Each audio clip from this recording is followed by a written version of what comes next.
السلام عليكم يا حلوين. دلوقتي مع لعبة جديدة من ألعاب طيور الجنة مع بشرى وأحمد هارون. ازاي نتعلم نعمل حرف الثاء بالمكعبات. هنعمل ازاي؟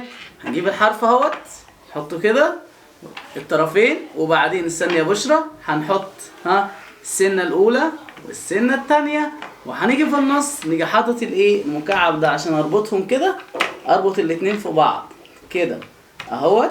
هنربط الاتنين في بعض، وادي التاني هنيجي عامله كده اهو. نيجي جايبهم بقى ورابطهم ازاي كده اهو. ماشي يا بشرى؟ ماشي يا احمد؟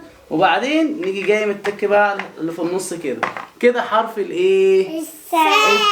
ليه كام سنة؟ سنتين. وليه كام نقطة؟ 3 نقط. دلوقتي مع المسابقة بين احمد وبشرى، جاهزين؟ يلا كل واحد معاه حروفه لما نقول ابدأ. يلا نشوف اللي هيكسب. احسن يا احمد، احسن يا بشرى، شطورة. الله ينور، اضغطي جامد. احسن يا احمد، حط اللي في الاول دي الاول. ايوه هنا. احسن بشرى، ممتازة. حط التانية يلا. جنبها، لا هنا جنبها هنا. شطورة شطورة شطورة، اتكي جامد. ممتازة ممتازة يا بشرى، تمام. احسن. انا اللي حطيت. مين اللي خلص الاول؟ انا. يلا بشرى. انا الاول. بس ممتاز. احسن احمد، ممتاز احمد. ارفع يلا الحروف بتاعتك.